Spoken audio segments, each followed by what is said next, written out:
विश्ववंदनीय विश्वशांतीदूत प्रज्ञाशील समाधीचे उद्गाता महान करुणावान करुणेचा सागर तथागत सम्यक संबुद्ध तथागतांचा पावन पवित्र सद्धम्म त्या सद्धम्माचा सातत्याने प्रचार आणि प्रसार करणारा सदा पूजनीय भिक्खू संघ बुद्ध धम्म आणि संघ या महान तीन रत्नाची आम्हा सर्वांना माहिती करून देणारे आम्हा सर्वांचा आधारस्तंभ भारतीय घटनेचे शिल्पकार बोधिसत्व गुणपितांग डॉक्टर बाबासाहेब आंबेडकर यांच्या धम्मक्रांतीमध्ये शेवटच्या श्वासापर्यंत समर्पित राहतो.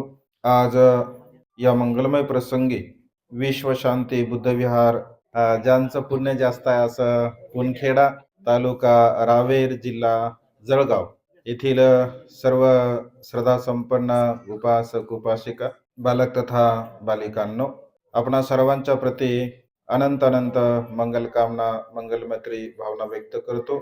आपणा सर्वांच्या हितासाठी सुखासाठी आणि कल्याणासाठी धम्मदेशना देण्यासाठी उपस्थित असणारे पूजनीय भिक्खू करुणानंदजी थेरो, मुख्य संचालक the great happiness YouTube channel, ज्याने सूत्रसंचलनाच्या द्वारा आपणा सर्वांना थोडक्यामध्ये धम्मोपदेश केला, असे पूजनीय भिक्खू यन धम्मानंदजी थेरो, मुख्य संचालक सर्च रिसर्च यूट्यूब चॅनल व उपस्थित सर्व श्रद्धासंपन्न उपासक उपासिका, त्याचप्रमाणे सातत्याने आपल्या प्युरिटी ऑफ माइंड या यूट्यूब चॅनलच्या द्वारा धम्मदेशना श्रवण करून अनंत आणि असीम असं पुण्य संपादन करणारे सर्व श्रद्धासंपन्न उपासक उपासिका, आपणा सर्वांच्या प्रती अनंत अनंत मंगलकामना मंगलमैत्री भावना व्यक्त करतो व तुम्हा सर्वांच्या हितासाठी सुखासाठी आणि कल्याणासाठी तथागतांच्या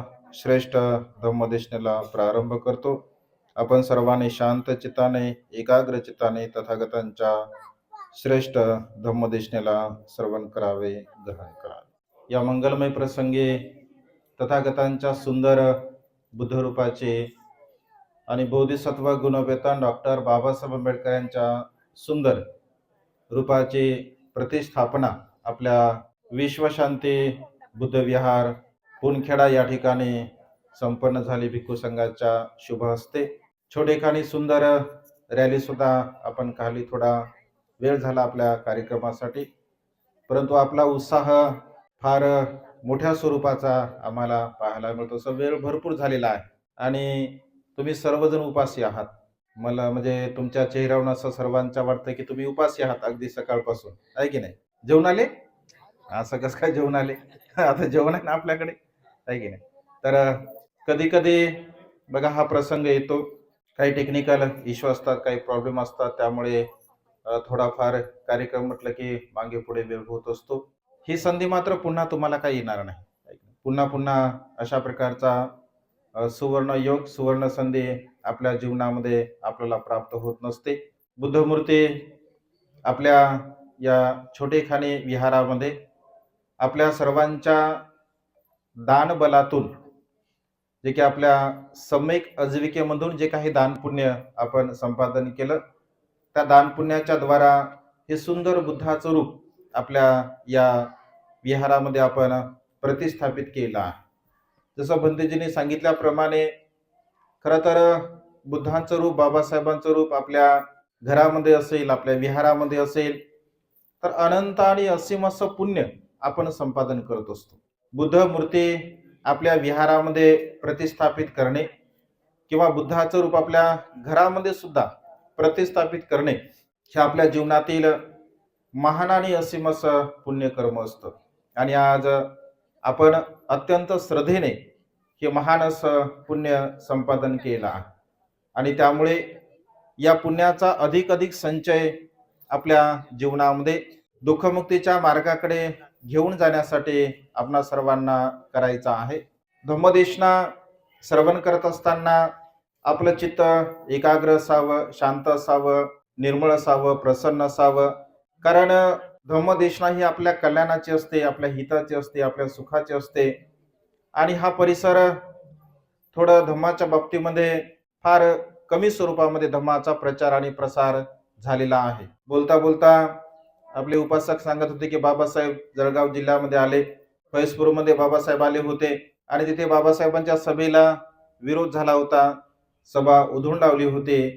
तर बाबासाहेब तिथे बोलले, असं म्हणतात की तुमच्यामध्ये कधीही कुठल्याही प्रकारचं परिवर्तन होऊ शकत नाही, तुम्ही धम्मकार्य करू शकत नाही, धम्माचं आचरण करू शकत नाही. त्या क्षणापुरतं बाबासाहेबांच्या चित्तामध्ये तशा प्रकारचा विचार उत्पन्न झाला असेल, कारण बोधिसत्व सर्वांना ती करुणा करतात, मैत्री करतात. बोधिसत्वांचं हृदय सर्वांसाठी समान रूपाने मैत्री भावनेने युक्त असतं. परंतु बाबासाहेबांचे पाऊल आपल्या या खानदेशामध्ये अनेक वेळा पडलेले आहे. चाळीसगावला सुद्धा बाबासाहेब आले होते, धुळ्याला सुद्धा लांडोर बंगल्याला बघा बाबासाहेब आले होते, आपल्याकडे सुद्धा बाबासाहेब आले होते. म्हणजे या परिसरामध्ये अनेक वेळा बाबासाहेब धम्म चळवळीच्या माध्यमातून, सामाजिक चळवळीच्या माध्यमातून बाबासाहेब आलेले आहेत. आणि त्यामुळे या पावनभूमीला बोधिसत्वांचा सुद्धा पदस्पर्श झालेला आहे. आणि त्या बाबासाहेबांच्या धम्मक्रांतीला गतिमान करण्यासाठी, बाबासाहेबांची धम्म चळवळ अधिक अधिक वृद्धिंगत करण्यासाठी आपण तनमन धनाने सहकार्य करत असतो आणि आपण केलं पाहिजे, कारण ते आपलं असीमाने महान असं पुण्य आहे, कुशल कर्म आहे. आम्ही गेल्या 5-7 वर्षापासून जळगाव शहरामध्ये काम करतो, येत असतो. रावेरला सुद्धा उपासक मला तर म्हणजे फार दिवसापूर्वी, मला वाटतं 2 वर्षापूर्वी आम्ही आलो होतो. स्वजित भंते जे आमच्या सोबत होते. तर या परिसरामध्ये या रावेरमध्ये, यावलमध्ये, इकडे बघा यावलमध्ये एक महानाम भंते सुद्धा होते. डोंगराच्या पायथ्याशी, जर तुम्ही माहित असेल, तुम्हाला ऐकत असाल तर तेव्हा सुद्धा आम्ही तिकडे गेलो. म्हणजे या परिसरामध्ये धम्माचं कार्य हळूहळू हळूहळू प्रगती पथावरती येत आहे. आणि येणाऱ्या काळामध्ये आम्ही भंतेंना एक सुंदर अशी जागा दाखवलेली आहे. अत्यंत रमणीय असं ठिकाण आहे. येणाऱ्या काळामध्ये या खानदेशामध्ये एक मोठं धम्माचं सेंटर निर्माण व्हावं, ट्रेनिंग सेंटर निर्माण व्हावं, हा आमचा मानस आहे. 10-15 एकर जागा आम्ही बघितली. भंतेंना खूप सुंदर अशी जागा आवडली. भविष्यामध्ये जर आपल्या सर्वांच्या सहकार्यातून ती जागा जर झाली तर खूप सुंदर असं ट्रेनिंग सेंटर या खानदेशामध्ये आपल्याला पूर्णत्वास न्यायचं आहे. आणि त्यामुळे हे महान आणि असीम असं कार्य आपल्या खेड्यागावातून, आपल्या विहारातून, आपल्या वस्तीतून, आपल्या घरातून आपण संपन्न केलं पाहिजे. बुद्धरूपाची प्रतिष्ठापना आपल्या विहारामध्ये केली म्हणजे आपलं सर्व काही कार्य संपलं असं बिलकुल नाही, कारण तुमची जबाबदारी आता वाढलेली आहे. बुद्धाचं रूप आहे, बाबासाहेबांचं रूप आहे. रोज विहारामध्ये वंदना झालीच पाहिजे. किमान एक व्यक्ती जरी आला असेल, 2 व्यक्ती जरी असतील, 10 महिला पुरुष मंडळी किंवा मुलं मुली कोणी जरी असेल, तरी सुद्धा मात्र विहारामध्ये वंदना झाली पाहिजे. किमान पौर्णिमेच्या दिवशी आपण सामूहिक रूपाने खीरदान केलं पाहिजे, सामूहिक रूपाने आपण विहारामध्ये आलं पाहिजे. बाबासाहेबांच्या आदेशाला अनुसरून दर रविवारी का होईना आपल्या परिवारासह आपण विहारामध्ये आलं पाहिजे. म्हणजे जशा पद्धतीने ज्यांना जशा प्रकारचा वेळ म्हणजे मिळत असेल, या परिसरामध्ये आपले बांधव भारतीय बुद्ध महासंघाच्या द्वारा धम्मकार्य करतात.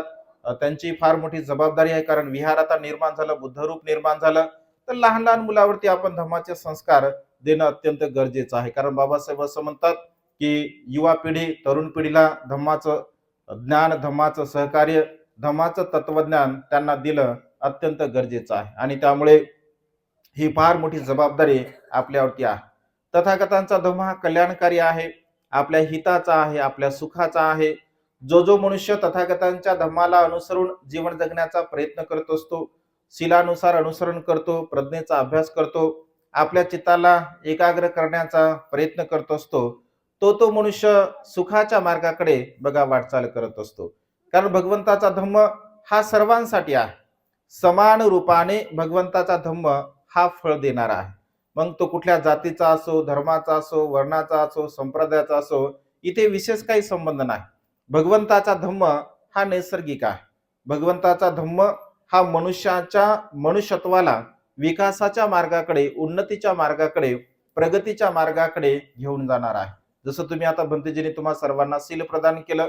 5 तत्व, 5 नियम आपल्या जीवनामध्ये भगवंत असे म्हणतात, ज्या ज्या मनुष्यांना असं वाटतं की मी अत्यंत सुखपूर्वक जीवन जगावं, माझ्या जीवनामध्ये कोणत्याही प्रकारचं दुःख निर्माण होऊ नये, पारिवारिक सुख जीवन जगत असताना परिवारामध्ये सुख निर्माण व्हावं, आमच्यामध्ये वाद होऊ नये, विवाद होऊ नये, भांडण होऊ नये, तंटे होऊ नये, आमचा परिवार अत्यंत सुखपूर्वक असा राहावा, आमच्या मुलाबाळांनी आमची सेवा करावी, वडीलधाऱ्यांचा सन्मान करावा, एकंदरीत सर्व प्रकारचं कौटुंबिक जर मनुष्याला जर सुख प्राप्त करून घ्यायचं असेल तर त्या मनुष्याने भगवंताच्या धम्माचं अनुसरण केलं पाहिजे, आचरण केलं पाहिजे.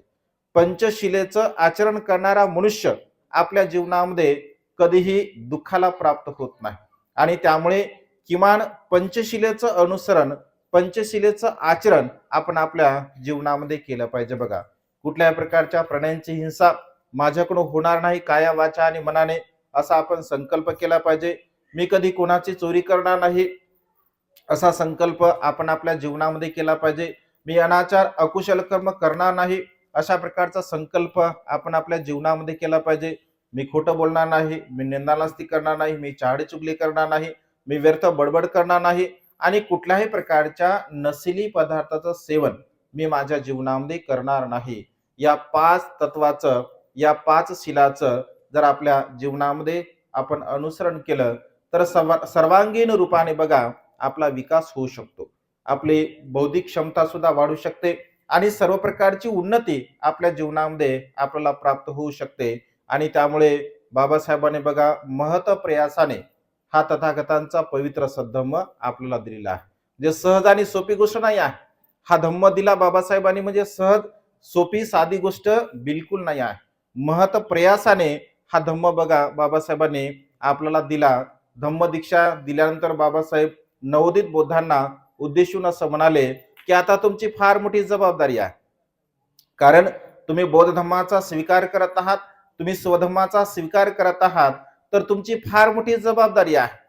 बाबासाहेब उपदेश करताना असं म्हणतात की ज्या रूढी असतील, परंपरा असेल, अंधश्रद्धा असेल, कर्मकांड असेल, ईश्वरवाद असेल, आत्मा परमात्मा असेल, ज्या जुन्या आणि रूढी परंपरा आहे, या जुन्या रूढी परंपरेला जोपर्यंत तुम्ही त्यागणार नाही, जोपर्यंत तुम्ही नष्ट करणार नाही आणि नव्याने बुद्धांचा जो मानव मुक्तींचा विचार आहे, मानवी कल्याणाचा विचार आहे, दुःख मुक्तीचा विचार आहे, या विचारांचा जोपर्यंत तुम्ही अंगीकार करणार नाही तोपर्यंत तुमच्या जीवनामध्ये कोणत्याही प्रकारचं सुख बघा प्राप्त होऊ शकत नाही.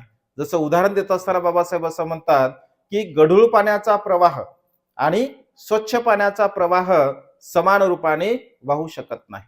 हांडाभर जर स्वच्छ पाणी आहे आणि हांडाभर स्वच्छ पाण्यामध्ये अगदी कपभर जरी आपण गढूळ पाणी टाकलं तर हांडाभर स्वच्छ पाण्याला 1 कपभर पाणी बघा गढूळ करत असते, कारण त्याचा स्वभाव तशा प्रकारचा आहे.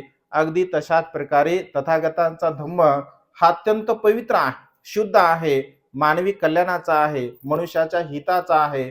परंतु धम्माचं अनुसरण करत असताना, धम्माचं आचरण करत असताना रूढी असेल, परंपरा असेल, कर्मकांड असेल, ईश्वरवाद असेल, आत्मा परमात्मा असेल, जुळ्या या संकल्पनेला धारण करून जर आपण धम्माचं अनुसरण करत असेल तर मात्र आपल्याला सुख काय प्राप्त होऊ शकत नाही.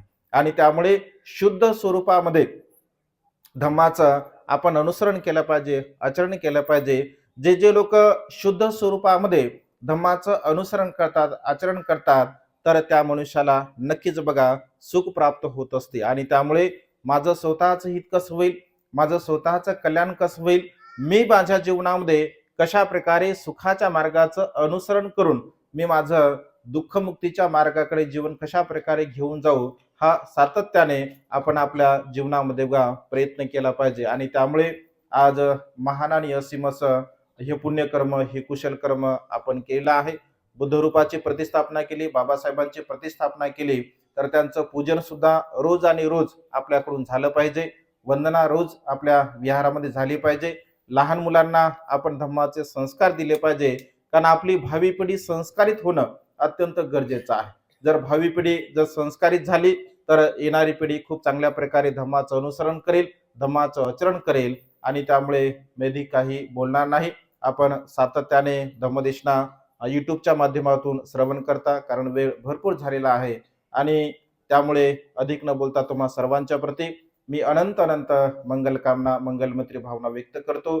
अशाच प्रकारे आपण धम्म कार्य करण्यासाठी एकत्र यावं, एकत्र राहून आपण धम्माचं कार्य करावं. मंगलमैत्रीची भावना आपल्यामध्ये सदा सर्व काळ आपण वाढवावी. आपापसामधील वाद असेल, विवाद असेल, भांडण असेल, तंटा असेल, छोट्या मोठ्या गोष्टी असतील, त्या धम्म कार्य करत असताना आपण पूर्णपणे नष्ट करून एक दिलाने बाबासाहेबांचे अनुयायी म्हणून, भगवंताचे अनुयायी म्हणून आपण एकत्रितपणे कार्य करून बाबासाहेबांच्या धम्मक्रांतीला गतिमान करण्यासाठी आपण सातत्याने प्रयत्न करावे. अशा प्रकारची एक मंगलमय आणि उदात्त कामना वेळेच्या अभावी या ठिकाणी व्यक्त करून ही छोटीशी धम्मदेशना संपन्न करतो. सर्वांचं मंगल हो, सर्वांचं कल्याण हो, सर्वांना दीर्घायुष्य.